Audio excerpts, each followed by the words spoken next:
Saya sering menyebut istilah iman tanpa bukti itu dengan istilah dogma ya. Nah, Islam tuh nggak mengenal begitu, teman-teman sekalian. Iman itu katanya asal percaya saja, nggak bisa begitu. Quran.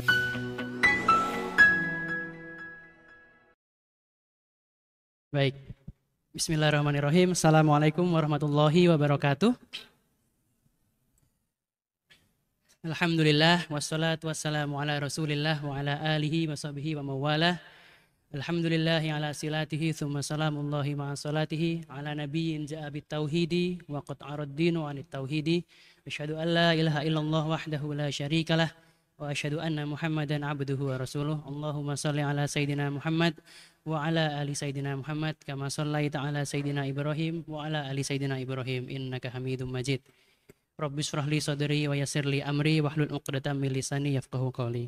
Alhamdulillah, rekan-rekan sekalian yang berbahagia, sore ini Masjid Kampus UGM dan Jamaah Salahuddin kedatangan tamu istimewa yang datang jauh-jauh ke Yogyakarta pertama kalinya ini ya. Ustadz Muhammad Nuruddin datang ke Yogyakarta dan pertama kalinya mengisi di Jogja adalah mengisi di Masjid Kampus UGM, Masya Allah. Terima kasih sekali Ustadz Nuruddin atas kehadirannya. Baik rekan-rekan, mungkin pertama-tama saya mengucapkan terima kasih rekan-rekan sudah datang dengan penuh semangat begitu ya. Insya Allah nanti kita akan ngobrol-ngobrol dengan Ustadz Muhammad Nuruddin. Saya rasa saya tidak perlu memperkenalkan beliau panjang lebar. Rekan-rekan bisa mencari nama beliau dan bukunya sangat banyak. Ada tentang logical fallacy, ada tentang pertanyaan-pertanyaan yang rumit tentang Tuhan. Dan belum lama ini Ustadz Nuruddin juga mungkin semakin populer begitu ya saat beliau berdiskusi dengan beberapa tokoh begitu yang disiarkan di YouTube dan sosial media, dan alhamdulillah Ustadz Nuruddin bisa hadir di sore ini. Insya Allah kita nanti akan ada tanya jawab juga, dan sepertinya para peserta juga sudah tidak sabar lagi untuk bertanya begitu ya.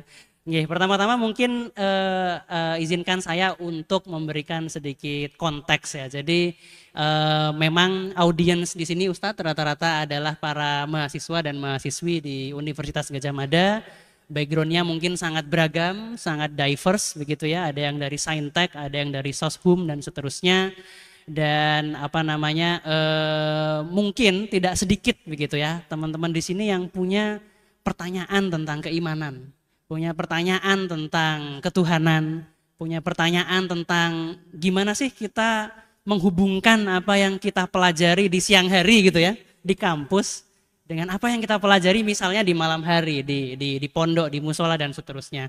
Dan kalau melihat rekan-rekan ini saya jadi teringat diri saya sendiri ini. Jadi wah, ketahuan umurnya kalau nyebut tahunnya ya, tapi belasan tahun silam begitu mungkin saya ada di sini juga begitu teman-teman, dan waktu itu juga punya banyak pertanyaan.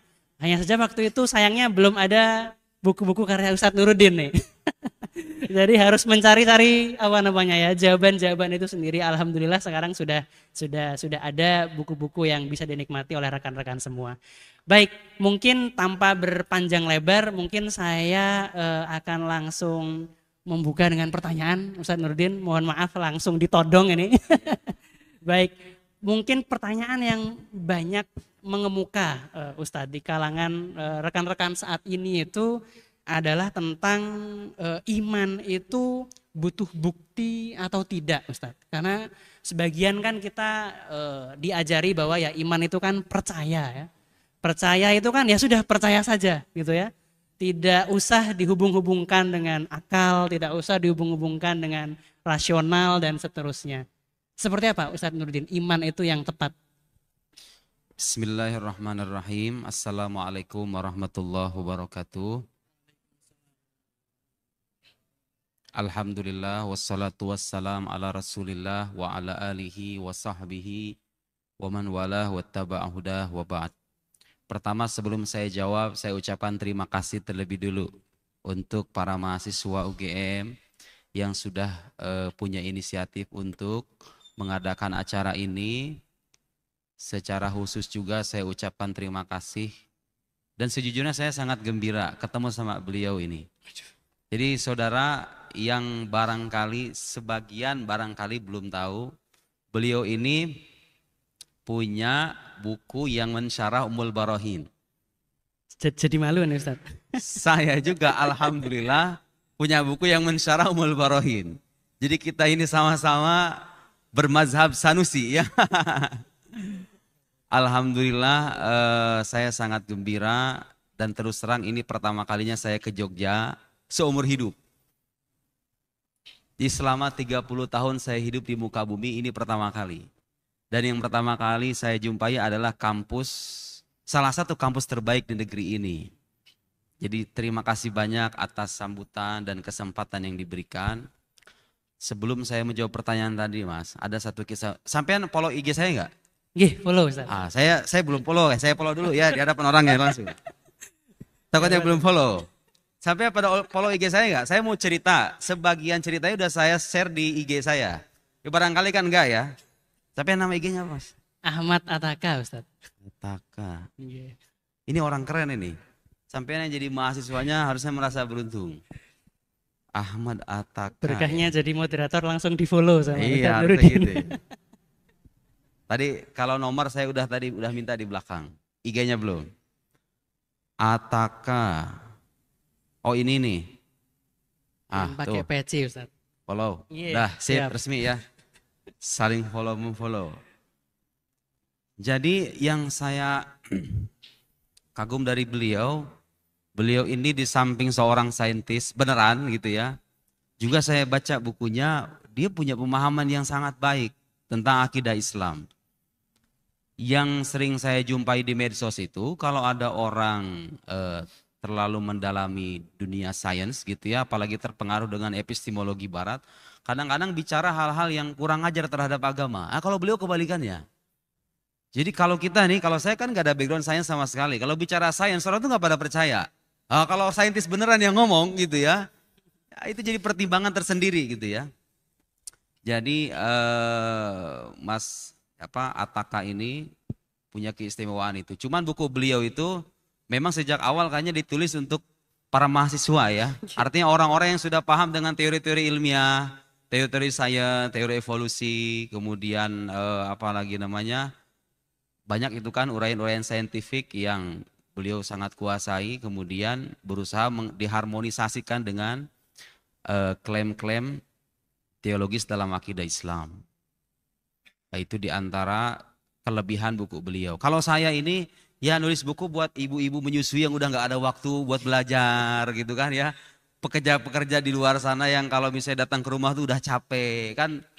Masing-masing ada mukhotobnya ya. Jadi buku yang saya tulis untuk pemula yang benar-benar ngeblank begitu. Kalau beliau itu sasaran audiensnya kayaknya tuh kalangan-kalangan terpelajar gitu ya. Tapi sama-sama saya membaca bukunya itu luar biasa. Bukan endorse benar, bukan endorse ya. Untuk meyakinkan anak ini bukan endorse. Tapi saya merekomendasikan itu untuk para pelajar yang kurang puas. Barangkali kalau ada yang pernah baca buku saya memang sengaja tidak menyertakan syubhat, counter terhadap syubhat karena memang audiensnya adalah pemula. Nah, kalau beliau ini mengembangkan ulang. Yang menarik Mas, saya itu sekitar 1 hari yang mungkin 4 hari yang lalu ya, waktu saya ceramah di Sunda Kelapa, itu ada kakek-kakek usia, nah ntar nyambung dengan tema utama tentunya ya. Cerita ini ada relevansinya. Kakek-kakek usia 95 tahun, teman-teman. 95 tahun bayangin.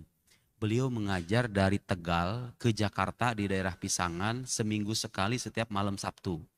Dari usia 31 tahun. Ini saya dapat informasi ini dari orang terdekatnya langsung, dari sopirnya, sopir pribadinya yang udah bertahun-tahun nemani beliau.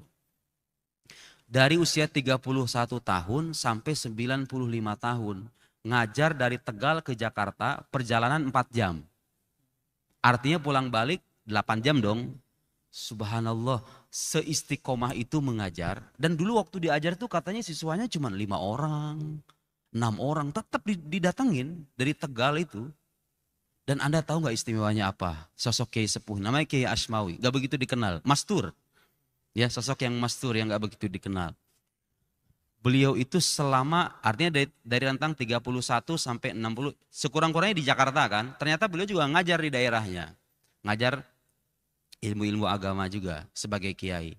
Ternyata yang beliau ajar selama 60 tahun lebih itu satu kitab, yaitu Ummul Barohin. Gak diganti-ganti. 60 tahun lebih ngajar Ummul Barohin. Jadi saya nih, kita ini mas, gak ada apa-apanya dibanding beliau itu. Ya Allah ya Karim, 65 tahun ngajar satu kitab tipis ya. Ngelotok kayak apa itu coba itu kan? Hatam udah berapa kali itu nggak terhitung. Saya nanya sama sopirnya itu. Emang gak ada kitab lain Pak yang beliau ajarkan? Gak ada katanya. Dari dulu itu saja. Murid-muridnya beliau itu udah pada nggak ada. Yang diajarkan sekarang itu adalah anak cucu keturunannya. Ngaji Ummul Barohin juga gitu loh. Ummul Barohin itu kitab istimewa. Jadi setelah itu saya merasa ya Allah, sebuah kenikmatan dan sebuah anugerah tersendiri kalau kita diberikan kesempatan untuk mengajarkan kitab. Karena ini kitab dua tanda petik ya, kitab keramat kayaknya. Ya kan? Nah, melihat beliau mensyarah Ummul Barohin itu dengan gayanya sebagai saintis ya. Saya terus terang sangat kagum dan saya merekomendasikan itu dibaca ya. Buku karangan beliau itu. Nah, lihat Mas. Dari kata Ummul Barohin saja, ya, ini nyambung nih, cerita ini nyambung. Ummul Barohin itu dari sisi makna harfiahnya saja, induk dari bukti-bukti, ya kan? Barohin jamak dari kata burhan. Jadi Imam Sanusi itu melalui kitab tersebut seolah-olah ingin membuktikan kepada kita bahwa tidak ada satupun butir keyakinan yang ada peluk dalam ajaran Islam kecuali di baliknya ada bukti. Bukan cuma bukti Mas. Kalau kita belajar filsafat ada istilah burhan. Burhan itu bukti yang bersifat pasti. Al-qaul al-qati', yang benar-benar pasti. Jadi kalau kita simpulkan Muhammad alaihissalam sebagai nabi, itu kesimpulannya bukan 70%, teman-teman. Bukan 80%, bukan. Tapi 100%, mi'ah fil mi'ah kata orang Arab. 100%. Jadi 100% Muhammad adalah nabi, Tuhan ada, Al-Quran kalam Allah. Nah, kalau Anda pengen tahu bukti-buktinya yang lebih sophisticated gitu ya, nah buku beliau menjelaskan. Pengen penjelasan yang ya sesuai dengan nalar orang awam, saya sudah menjelaskan. Saling melengkapi satu sama lain ya. Jadi para ulama kita sudah menjawab pertanyaan tadi sebetulnya. Nah, masalah generasi zaman sekarang kadang-kadang nggak mengakses kitab semacam itu. Apakah iman itu perlu diberikan bukti? Jawabannya iya, dengan banyak alasan tentunya, tapi saya akan ringkas dalam beberapa poin saja. Satu, itu tuntutan kitab suci kita sendiri loh, sadar atau enggak? Jadi mencari bukti atas klaim keimanan itu tuntutan dan perintah kitab suci. Mana ayatnya? Banyak sekali ayatnya. Sampai nonton debat saya kan, udah saya paparkan ayat-ayatnya kan. Oke, barangkali ada yang enggak atau mungkin lupa. Wala taqfu ma laysa laka bihi ilm. Jangan kalian ikuti apa yang kalian enggak tahu. Coba Al-Quran melarang kita mengikuti sesuatu. Artinya termasuk meyakini dong. Meyakini tanpa pengetahuan, tanpa bukti. Ketika Allah memerintahkan kita beriman akan tauhid, la ilaha illallah, disebutkan di dalamnya fa'lam, ketahuilah. Jadi tahu dulu baru sampai kesimpulan Tuhan ada. Harus ada pengetahuan yang sahih. Harus ada pengetahuan yang valid gitu loh. Bukan cuma sebatas diterima selesai. Enggak. Islam enggak mengenal semacam itu. Saya sering menyebut istilah iman tanpa bukti itu dengan istilah dogma ya. Nah, Islam tuh nggak mengenal begitu teman-teman sekalian.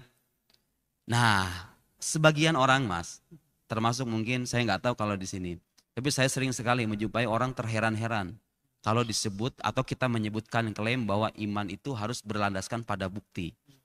Karena yang tercecar di luar sana, sudut pandang yang tercecar di luar sana itu orang, ya itu tadi seperti yang saya bilang, iman itu katanya asal percaya saja, nggak bisa begitu. Quran menyuruh kita untuk tahu dan tidak mengikuti sesuatu tanpa pengetahuan.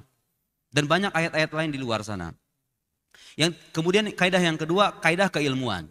Nah ini mohon dihafal kaidah keilmuan ini dengan baik karena ini kaidah emas untuk siapapun yang ingin melakukan kajian ilmiah dalam disiplin ilmu apapun.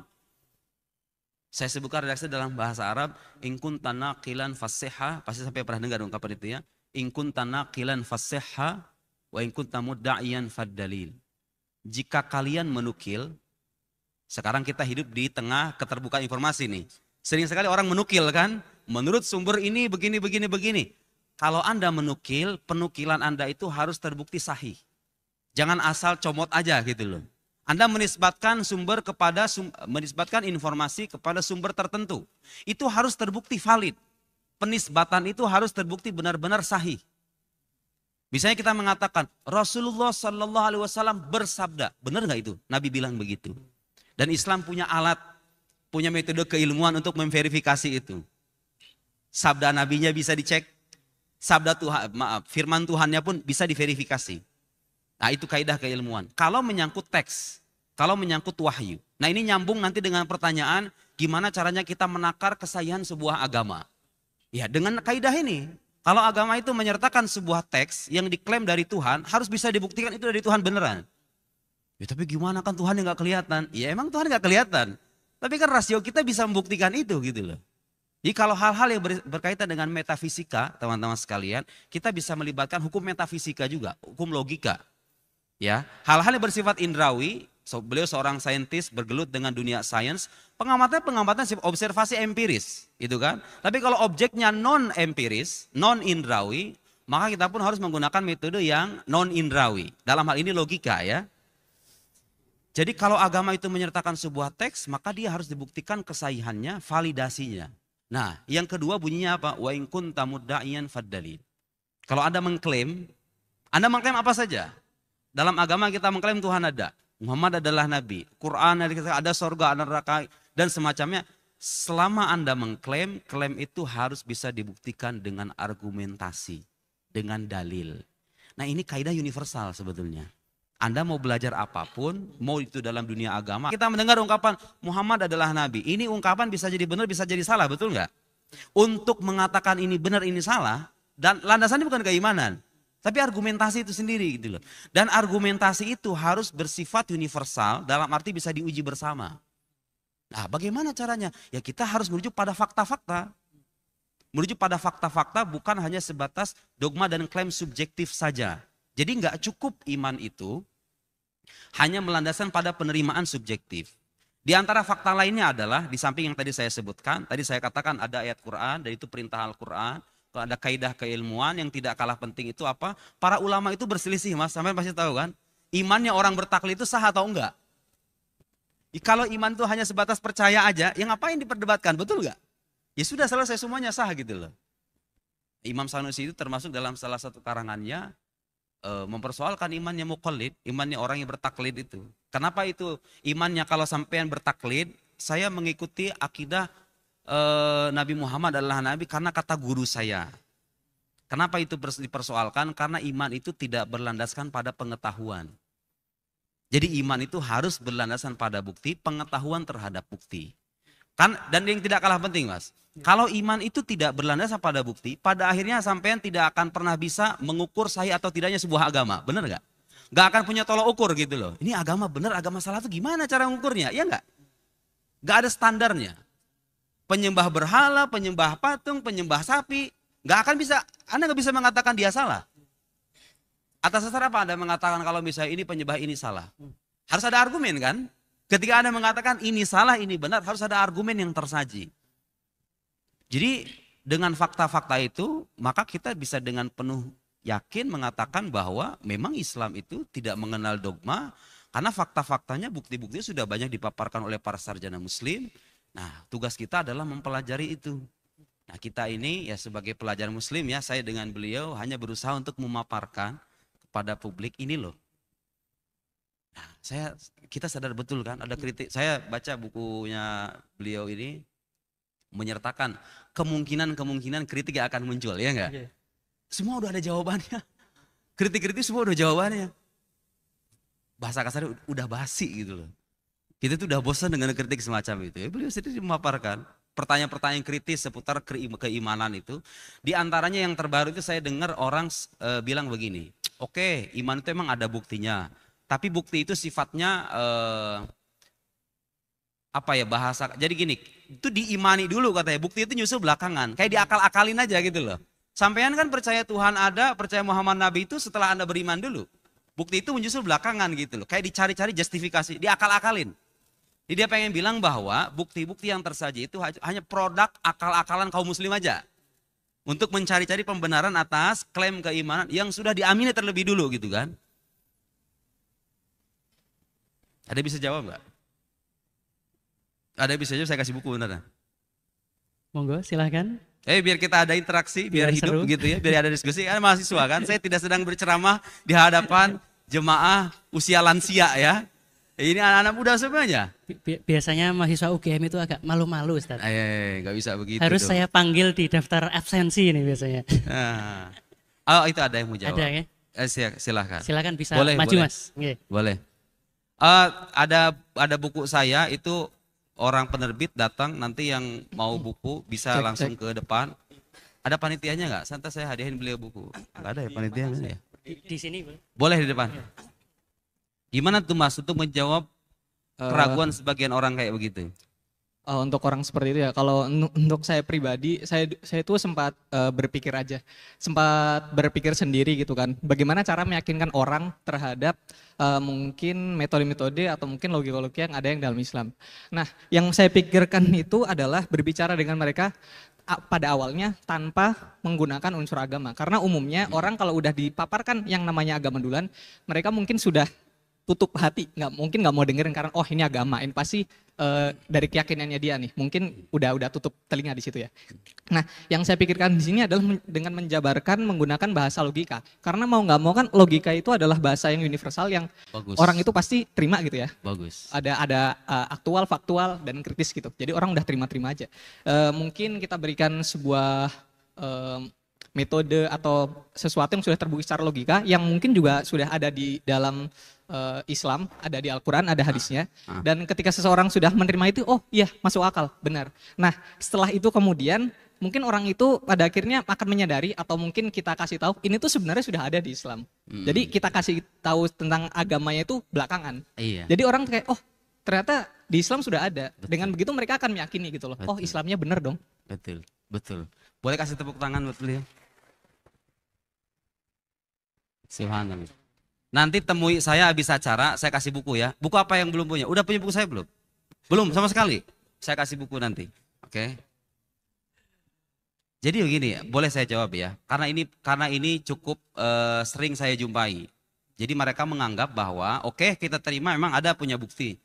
Tapi bukti itu sifatnya hanya diakal-akali setelah Anda mengimani gitu loh. Kalau orang Islam bilang Al-Quran itu kalam Allah, ya karena mereka beriman dulu. Buktinya cari belakangan gitu loh. Begini Mas, tadi itu betul. Bahwa suka atau tidak, Anda dengan saya, dengan orang ateis, orang manapun. Selama Anda punya akal sehat, logika itu menjadi semen perekat antara kita semua. Jadi ketika orang mengajukan sebuah klaim, Anda juga usah mempersoalkan apakah itu diimani atau tidak diimani. Karena iman itu bukan sandaran dan bukan pijakan untuk menilai kesahihan sebuah kesimpulan.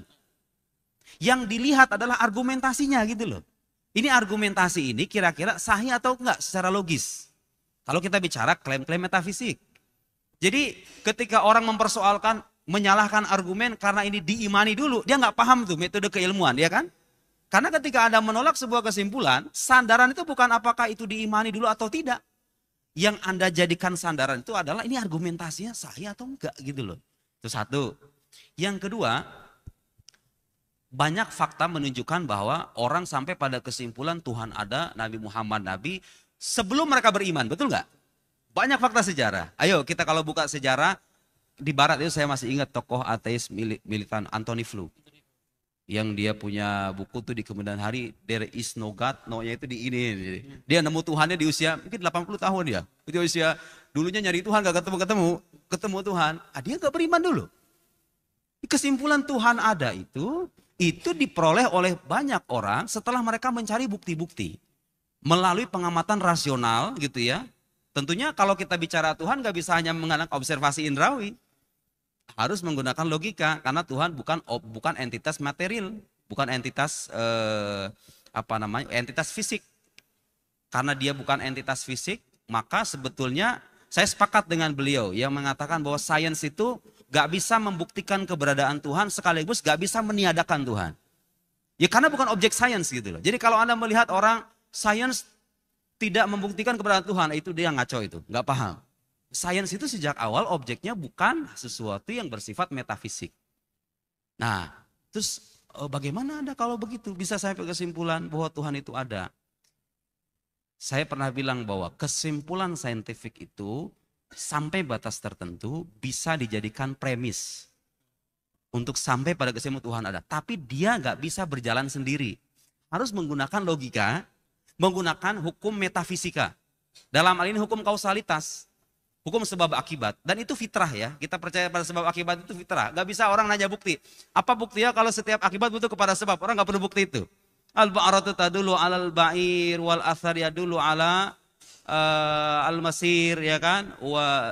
Sama Dhat abraj wa ardu dhati fujad ala yadul alal azizil khabir la tur alal azizil khabir, itu kan ungkapan orang Baduy itu. Jadi beliau juga menyebutkan dalam bukunya. Jadi kalau kita melihat ada jejak, ya pasti ada orang yang berjalan dong. Ada kotoran onta, ya ada ontanya gitu loh. Anda melihat ontanya atau enggak, kalau ada kotoran ya itu ada ontanya.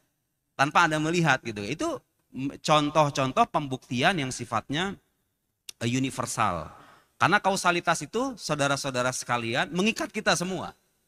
Bahkan saya sering bilang, orang kalau nggak percaya kausalitas, itu pasti pada akhirnya akan dipaksa untuk percaya pada kausalitas. Karena kan begini, kalau dia mengatakan, bagi saya tidak ada kausalitas. Oke, Anda punya argumen kan?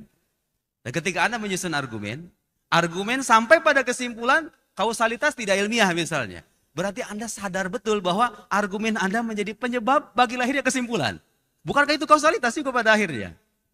Sebagai bukti ini hukum fitrah gitu loh. Hukum yang sifatnya aksiomatik.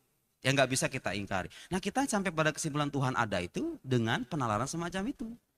Jadi jangan mempersoalkan bukti-bukti para teolog itu dengan alasan itu diimani dulu.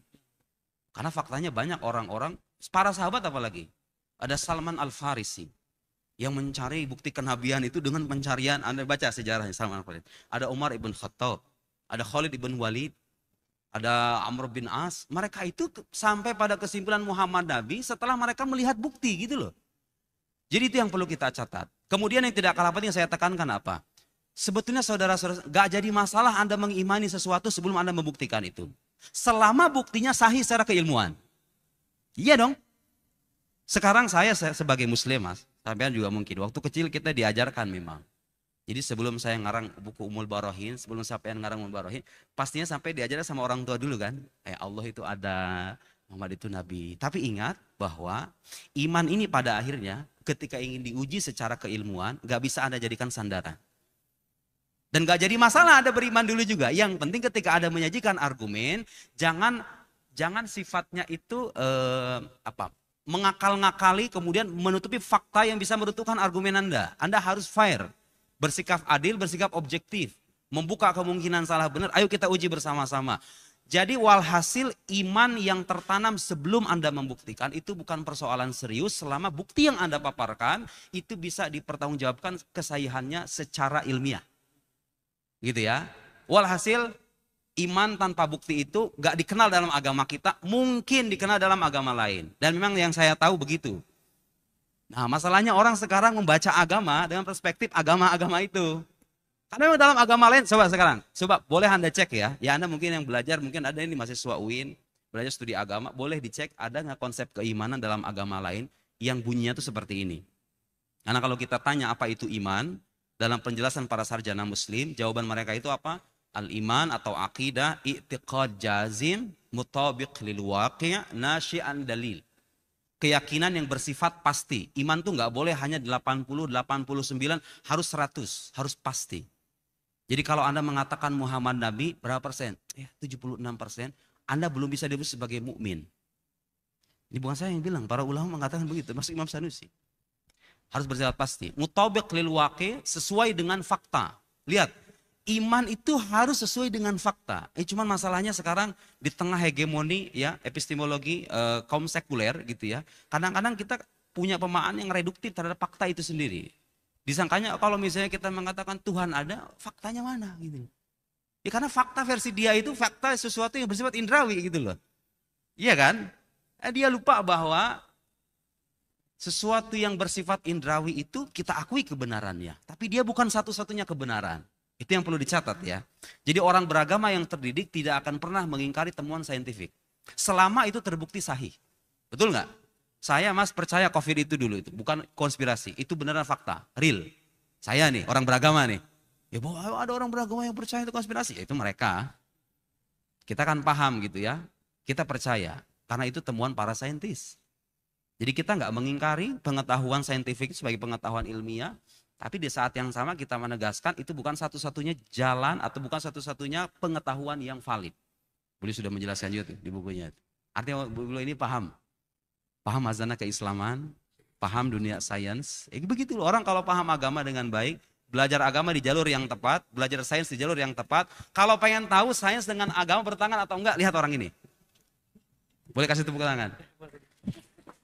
Lihat ini, ya. Jangan lihat saya bukan saintis. Kalau saya bicara sains, orang nggak bakal percaya, karena saya nggak punya background itu. Tapi kalau pengen tahu agama sains bertentangan atau enggak, lihat beliau ini, tanya pendapatnya, lihat bukunya, nggak ada. Terus ada yang bilang, ya emang katanya nggak ada pertentangan agama dengan sains itu. Tapi agama itu ya nggak, ya sifatnya hanya dongeng saja. Jadi mereka itu berada di jalur yang berbeda. Sains katanya punya metode pembuktian yang valid, agama enggak. Nggak begitu dong. Itu epistemologi semacam itu banyak dikritik ya. Saya sering melampirkan pendapat Bakir Sadar, salah seorang filsuf Syiah. Itu dia punya kritik yang sangat bagus sekali. Di karyanya yang judulnya itu Falsafatuna itu. Saya terpukau lah. Itu di antara filsuf yang saya baca karyanya sampai terharu. Muhammad Bakir Sadar, orang Syiah.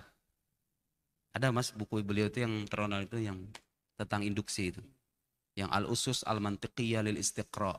Itu saya baca itu. Itu salah satu kritik terbaik menurut saya atas mazhab empiris. Yang sekarang didengungkan oleh orang-orang ateis dan sejenisnya itulah. Bahwa yang ilmiah itu hanya sesuatu bersifat empiris saja. Di samping buku yang tadi yang pertama ya.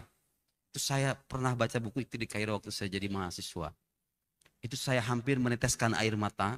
Saking itu orang jenius sekali gitu loh. Bisa meruntuhkan satu mazhab secara detail sampai ke akar-akarnya gitu loh.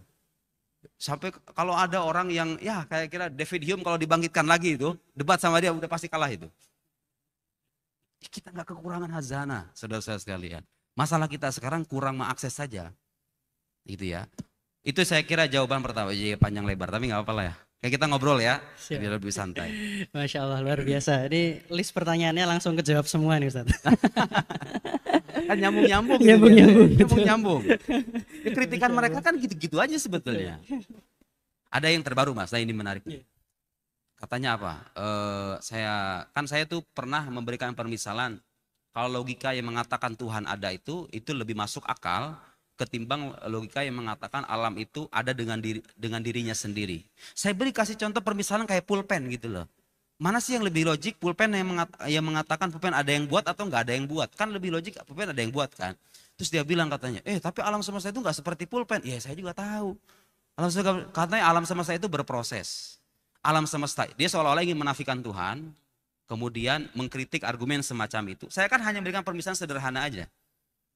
Bahwa kalau ada sesuatu, dia mungkin ada, mungkin nggak ada. Kalau dia ada, pasti ada sebabnya gitu loh. Ya pulpen kan termasuk begitu. Dia bilang apa katanya? Alam itu berproses. Bermula dari singularitas, ya kan? Para saintis tahu itu. Dari ledakan besar, teori Big Bang itu kan begitu. Dia bilang sebelum Big Bang, kata dia itu, kan kita itu mengklaim bahwa alam itu bermula, karena dia bermula, artinya kan ada dari ketiadaan, pasti ada yang mengadakan kan? Nah yang perlu Anda catat, kesimpulan yang mengatakan setiap sesuatu yang ada dari ketiadaan ada yang mengadakan itu bukan penalaran saintifik. Itu penalaran rasional. Sains bisa membuktikan bahwa alam itu ada permulaannya. Tapi untuk sampai pada kesimpulan ada yang mengadakan alam, itu bukan penalaran khas seorang saintis. Itu penalaran seorang filsuf gitu loh. Karena itu hukum filsafat. Hukum kausalitas yang mengatakan setiap sesuatu yang ada di kita itu pasti ada yang mengadakan.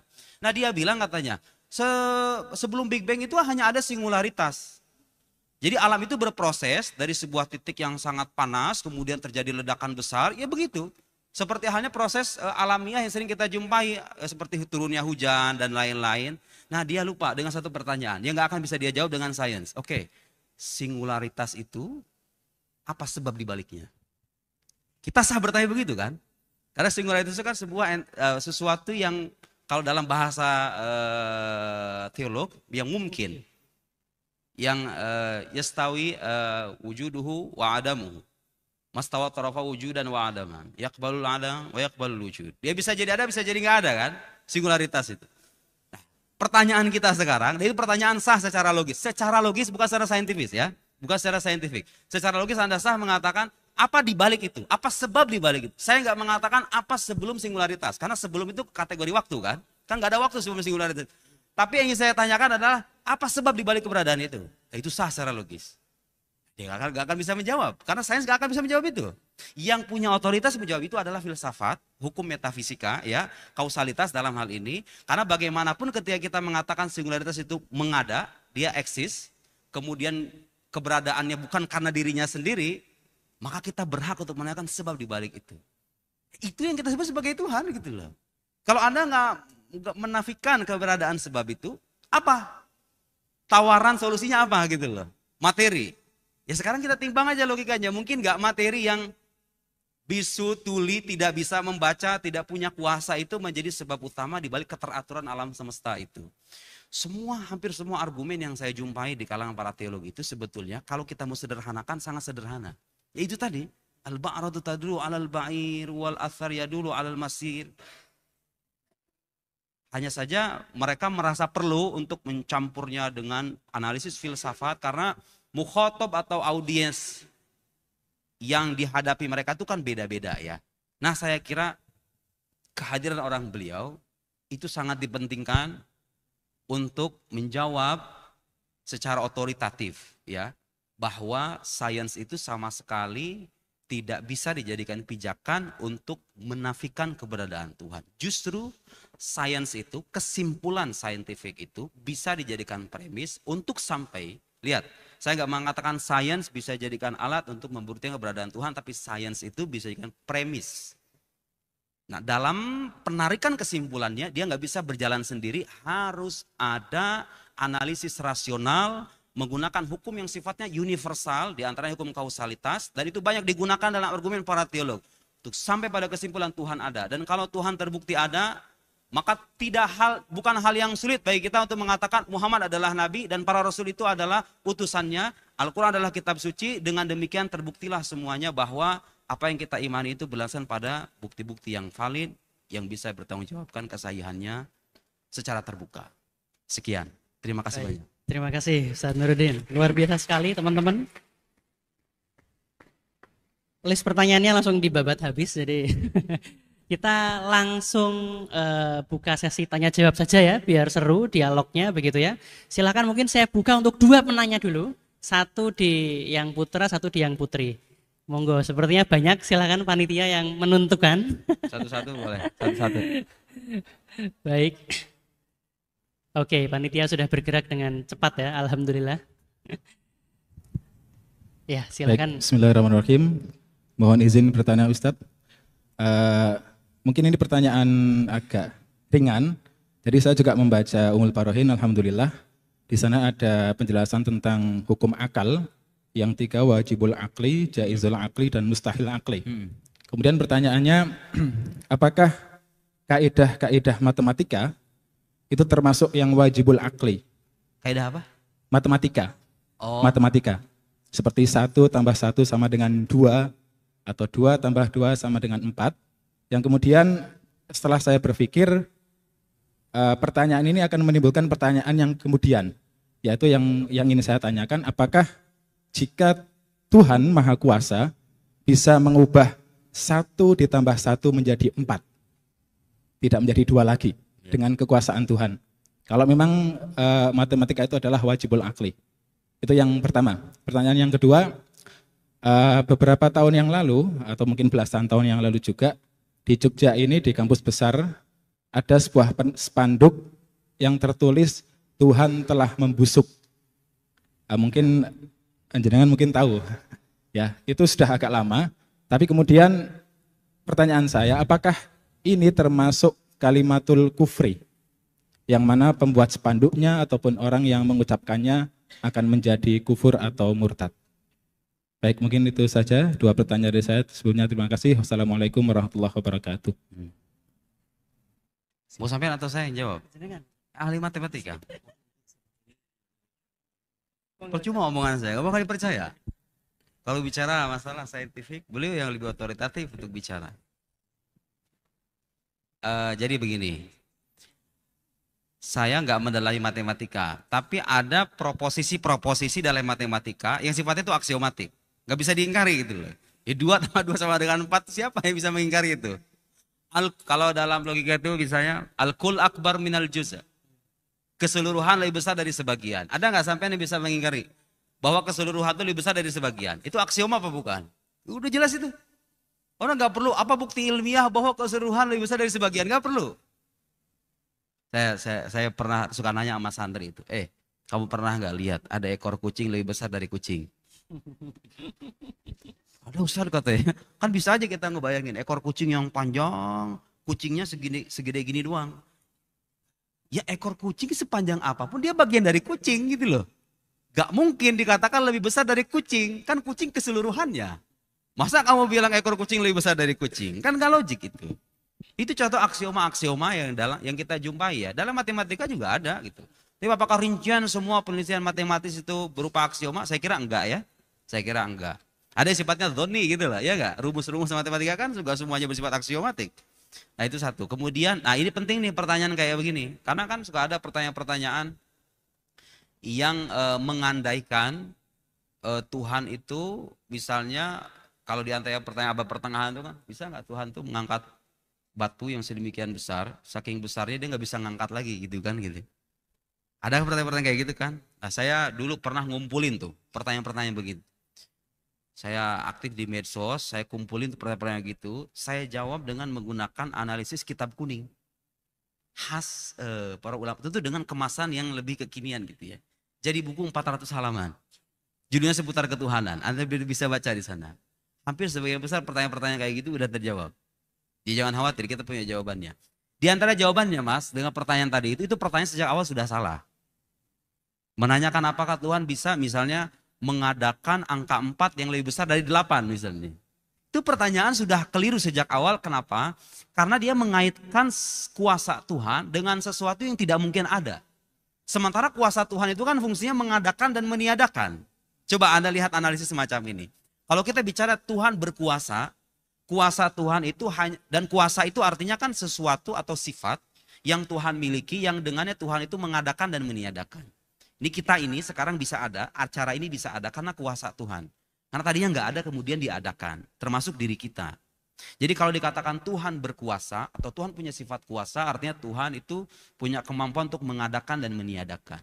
Nah masalahnya sesuatu yang tadi Anda sebut, angka 4 lebih besar dari 8 itu kan nggak ada. Secara ontologis itu nggak akan pernah, secara logik pun nggak akan pernah bisa dimungkinkan gitu loh. Artinya dia tidak ada karena dirinya sendiri. Mustahil menurut akal ada angka 4 lebih besar dari 8. Mustahil menurut akal saya ada di UGM tapi dalam saat yang sama saya di UNY gitu loh. Anda nggak bisa nanya, bisa nggak Tuhan menjadikan Nurudin ini satu sosok yang sama, ada jasadnya ada di UGM sekaligus di UNY? Itu pertanyaan salah. Karena Anda mengaitkan kuasa Tuhan dengan yang mustahil. Yang mustahil ada, tidak dimungkinkan untuk ada gitu loh. Tapi bisa nggak Tuhan menjadikan saya sebagai sosok yang tidak terbakar ketika saya dibakar? Bisa apa enggak? Pertanyaan itu logik apa enggak gitu maksudnya? Itu pertanyaan logik. Kenapa?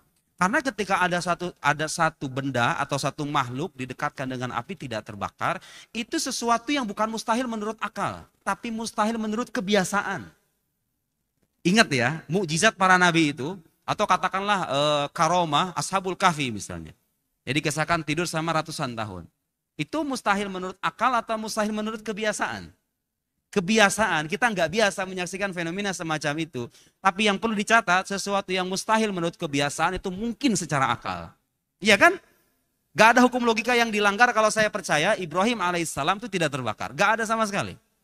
Gak itu hukum kausalitas, hukum non kontradiksi, hukum identitas, gak ada sama sekali. Itu mungkin secara akal. Gak ada yang dilanggar secara hukum akal kalau saya percaya Nabi Musa itu pernah merubah tongkat menjadi ular. Sesuatu yang mungkin. Dan sah Anda bertanya apakah Tuhan bisa melakukan ini kalau dikaitkan dengan sesuatu yang mustahil menurut kebiasaan. Tapi kalau mustahil menurut akal itu pertanyaan gak logik. Karena mengaitkan kuasa Tuhan dengan sesuatu yang tidak terkait dengan dirinya gitu loh. Bagaimana Anda? Sama dengan pertanyaan siapa yang menciptakan Tuhan? Atau bisa nggak Tuhan menciptakan dirinya sendiri misalnya, atau sesuatu yang semisal dengan dirinya. Itu pertanyaan-pertanyaan yang dimunculkan bukan dalam konteks mencari kebenaran kalau bagi saya. Itu hanya mencari-cari alasan untuk menampilkan absurditas keimanan orang beragama.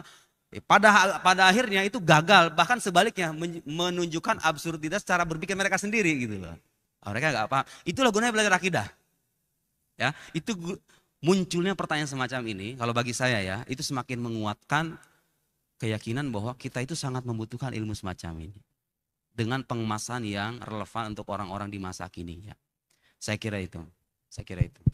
Tadi ada pertanyaan kedua Ustadz yang Tuhan telah membusuk. Oh, apa itu ungkapan kufuran ya? Yang jelas itu bukan nggak beradab. Ya. Bukan nggak beradab, dan gini Mas, harus dibedakan antara mengkafiri sebuah perkataan dan mengkafiri orangnya. Ya, saya sering membedakan dua dimensi ini. Karena bagaimanapun untuk menyatakan si A secara khusus ini kafir, itu perlu verifikasi lebih lanjut. Makanya para ulama dulu itu ketika ingin menjatuhkan vonis kufur, itu diajak dialog orangnya. Anda benar gak meyakini ini? Jangan-jangan dia bertakwil gitu loh. Jangan-jangan maksud dia itu beda dengan apa yang kita pahami. Meskipun itu salah ya. Jadi kita sepakati itu salah, itu tidak beradab, tidak beretika, oke. Tapi untuk mengatakan orangnya ini kafir benar apa enggak, saya nggak berani. Sampai sekarang saya mengkritik profesor dari Amerika, Mun'im Sirri itu, dan banyak perkataan-perkataannya yang menjurus pada kekufuran. Tapi nggak pernah ada satu baris pun dalam buku saya bahwa Mun'im Sirri sudah kafir. Tidak ada. Bahwa saya menghukumi perkataan pandangan beliau yang secara spesifik dalam analisis saya itu sudah menjurus pada kekufuran, itu ada argumennya. Al-Ghazali itu ketika mengkafirkan juga nggak mengkafirkan secara serampangan, ada argumentasinya gitu loh. Gitu ya. Nah, yang jelas itu tadi, apakah ungkapan secara zohirnya iya kan? Karena isbatun naqs, menetapkan kekurangan kepada Tuhan, iya kan? Itu jelas tuh penjelasan para teolog. Kalau ada ungkapan yang menunjukkan kekurangan kepada Tuhan, Anda misalnya mengatakan Tuhan pelupa misalnya. Atau mengatakan Tuhan berbohong. Atau mengatakan Tuhan, ya hal-hal yang menunjukkan kekurangan, punya konotasi negatif, dinisbatkan kepada Tuhan. Dan Anda meyakini itu. Nah, kalau sudah meyakini baru. Tapi kan kita nggak bisa. Yang jelas kita hanya menghukumi perkataannya saja. Saya kira begitu ya. Ini penting saudara, penting ketika kita bermuamalah atau berinteraksi dengan ragam pemikiran yang berbeda di luar sana, kita perlu membedakan dua dimensi itu. Bedakan antara pengkafiran terhadap akwal, perkataan dengan orang-orang itu sih. Karena boleh jadi ada kemungkinan-kemungkinan kita nggak tahu. Saya kira gitu ya. Baik Ustadz, apakah masih ada waktu kalau satu penanya perempuan mungkin ya? Satu penanya perempuan biar ya, sesuai dugaan kami penanyanya sangat banyak Ustadz Nuruddin, jadi semoga lain kali bisa diundang lagi. Selama ketemu beliau saya pengen. Selama moderatornya ini ya. Jadi kalau nanti ada undangan saya memberikan syaratnya moderatornya adalah Dr. Ataka. Oke. Insya Allah. Ya. Bismillahirrahmanirrahim. Assalamualaikum warahmatullahi wabarakatuh. Waalaikumsalam. Baik, perkenalkan nama saya Meisha. Izinkan saya bertanya Ustadz. Kebetulan saya di sini kuliah dan kemudian ada pada suatu keadaan saya sekelompok sama teman-teman yang lintas agama. Saya Muslim, kemudian teman saya ada yang Kristiani dan kemudian ada yang Hindu, dan ketika sholat saya izin untuk menunaikan sholat, dan ada salah satu teman saya yang bertanya tentang Tuhan. Saya tahu kalau dia Kristiani, kemudian dia bertanya mengenai Tuhan itu apa. Mbak, saya nggak percaya tentang Tuhan loh. Saya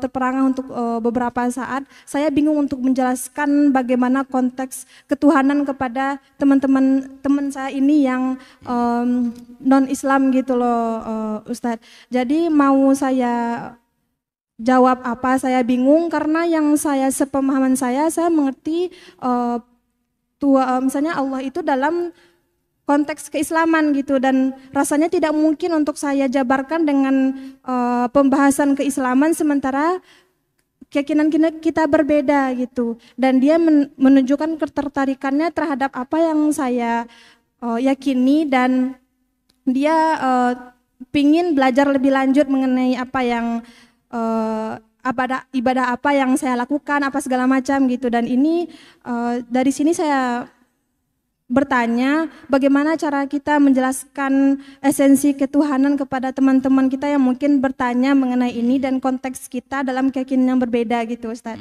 Terima kasih. Assalamualaikum warahmatullahi wabarakatuh. Waalaikumsalam. Nah, saya ingin mengoreksi dulu istilah esensi ya. Tuhan itu gak bisa dikatakan punya esensi dalam arti ada genus, ada diferensia gitu, gak ada. Makanya saudara ketika Fir'aun nanya kenapa Nabi Musa, Ma Rabbul Alamin. Apa itu Tuhan pencipta alam semesta? Pertanyaan apa itu khas pertanyaan filsuf ketika menanyakan esensi suatu. Namanya mahiyah. Makanya esensi itu bahasa Arabnya mahiyah. Terambil dari kata mahiyah. Mahiyah itu artinya apa itu? Apa itu manusia? Manusia adalah rational animal. Hayawanatik gitu kan. Itu esensi manusia itu. Terbatas pada kehewanan, keberpikiran. Tuhan itu nggak punya esensi dalam arti itu. Karena kalau dikatakan demikian berarti Tuhan terbatas. Sementara zat Tuhan tidak terbatas. Di pertanyaan yang makanya ketika Fir'aun nanya Ma Rabbul Alamin, Nabi Musa nggak menjelaskan hakikat Tuhan. Yang dijelaskan adalah sifat Tuhan. Rabbus samawati wal ardi wa bainahuma in kuntum muqinin. Dia adalah pencipta langit dan bumi. Ada sebuah ayat dalam Al-Quran itu luar biasa, itu ayat menutup celah dari berbagai sisi untuk pintu ateisme. Itu bunyi ayatnya begini. Nanti Anda buka kitab tafsir ya, renungkan penjelasan ini. Am khuliqu min ghairi syai'in am humul khaliqun. Ya Allah ya Karim. Itu ayat dahsyat luar biasa. Filsuf teologi itu kalau membahas ayat ini perlu berjilid-jilid. Menjelaskan apa itu regresi, apa itu daur, ya apa itu tarjih bila murajjih, al-iliyah, sebab akibat dan lain-lain. Quran meringkas kesimpulan akan keberadaan Tuhan itu dalam ayat yang sangat padat sekali. Apakah mereka itu diciptakan tanpa pencipta? Atau mereka adalah pencipta itu sendiri? Dua-duanya sama-sama mustahil. Seolah-olah ini dua-duanya sama mustahil. Karena itu kesimpulan akhirnya, Anda mau gak mau harus mengakui alam ini ada yang mengadakan. Karena gak mungkin ada sesuatu yang mungkin ada, mungkin tidak ada, kalau gak ada yang mengadakan. Gak mungkin secara analisis rasional itu gak bisa. Kalau Anda sekarang melihat timbangan yang sama-sama setara di pasar, tiba-tiba yang satu lebih condong dari yang lain, itu pasti ada sesuatu di baliknya kan? Nah alam semesta itu begitu. Saudara, kalau Anda pengen meyakinkan orang Tuhan ada apa enggak, kan alam ini bisa jadi ada, bisa jadi enggak ada. Dibilang harus ada enggak gitu, dibilang harus tiada juga enggak. Ya dia bisa jadi ada, bisa jadi tidak ada. Manakala dia ada itu kan ibarat dua timbangan yang tadi ini ada dan tiada kemudian terberatkan begini, ada sebabnya lah. Itu sederhana itu logika kita gitu loh. Kemudian kalau ditanya sekarang bagaimana menjelaskan sifat Tuhan? Nah, ada sesuatu yang distintif atau yang paling membedakan konsep ketuhanan dalam Islam dengan umat agama lain. Satu, perbedaan itu adalah semua penjelasan sifat Tuhan dalam Islam itu Mas, ada penjelasan rasionalnya, ada penjelasan tekstualnya. Ada sokongan dari bukti-bukti kewahyuan gitu loh. Makanya kalau kita belajar Ummul Barohin, itu ada dalil nakli, dalil akli ya kan. Seolah-olah itu keimanan kita diafirmasi dari dua dimensi sekaligus. Dimensi rasionalnya ada, dimensi tekstualnya ada. Itu satu. Kemudian kalau kita bicara keesaan, konsep ketuhanan dalam Islam itu hampir nggak ada dalam tradisi umat agama lain. Ya sedemikian ketat itu. Allah Subhanahu wa taala itu dalam Islam disebut sebagai ilah wahid. Wa ilahukum ilahu wahid. La ilaha warrahmanur rahim. Allah itu adalah sosok yang wahid. Apa artinya wahid? Ya satu itu artinya apa? Satu itu artinya la yata'addad, tidak berbilang. Sementara di ayat lain Allah dilukiskan, tentu bukan dilukiskan bukan dalam arti itu, tapi digambarkan aja nggak bisa. Banyak sekali keterbatasan bahasa kita itu kalau bicara ketuhanan itu. Termasuk ketika orang bilang ketika Tuhan berfirman, nggak ada ketika sebetulnya karena Tuhan itu nggak berwaktu. Pasrahkan kepada yang di atas. Di mana di atas itu? Atas itu adalah sebuah arah. Anda kalau mau diteliti satu persatu bahasa kita itu bahasa Indonesia nih terbatas sekali. Jadi kalau Tuhan sebagai satu-satunya tempat bersandar, Tuhan bukan tempat. Gak kelar-kelar kita bicara itu kalau misalnya mempersoalkan itu. Ya itu keterbatasan bahasa ya. Jadi dalam ayat Al-Quran disebut Qul huwallahu ahad. Ahad itu artinya la yatajazza, tidak berbilang. Tidak terbagi. Tuhan tuh gak bisa dikatakan punya tangan, punya kaki, punya mata seperti halnya kita. Dan ini tidak kalah penting kalau para teolog bicara keesaan itu, Allah itu esa dalam 3 hal. Dalam zatnya, dalam sifatnya, dalam perbuatannya katanya. Gak ada itu saya jumpai konsep keesaan kayak gitu. Kan kalau kita menjumpai tradisi agama lain ya, yang mempartisi Tuhan dengan 3 pribadi misalnya. Islam gak mengenal itu. Islam itu agama yang distintif gitu ya, dari tradisi umat agama dalam konsep ketuhanan. Tuhan esa dalam zatnya, dalam arti tidak ada zat yang serupa dengan zat Tuhan. Esa dalam zat juga bermakna bahwa tidak ada keterbagian dalam zat Tuhan. Esa dalam sifat artinya tidak ada sifat makhluk yang sama dengan sifat Tuhan. Esa dalam sifat juga bermakna bahwa Tuhan itu esa dalam setiap sifatnya. Kalau dia punya kuasa, esa dengan kuasanya. Dia punya kehendak, kehendaknya esa. Punya pengetahuan, pengetahuannya esa. Dalam perbuatannya pun Tuhan esa. Nah, esa dalam perbuatan ini jadi perdebatan panjang para teolog. Karena kaum Sunni, Asy'ariyah gitu mengklaim bahwa dengan konsep keesaan perbuatan ini segala sesuatu itu diciptakan oleh Allah. Termasuk perbuatan kita, termasuk omongan saya, termasuk lika-liku kehidupan sampean semuanya diciptakan oleh Allah. Tuhan tuh nggak punya sekutu dalam melahirkan apapun di alam semesta ini. Allah dialah yang Maha Pencipta. Muncul pertanyaan nanti, ini di mana kebebasan manusia? Kenapa nanti minta pertanggungjawaban? Ini sudah dijawab itu oleh para teolog ya.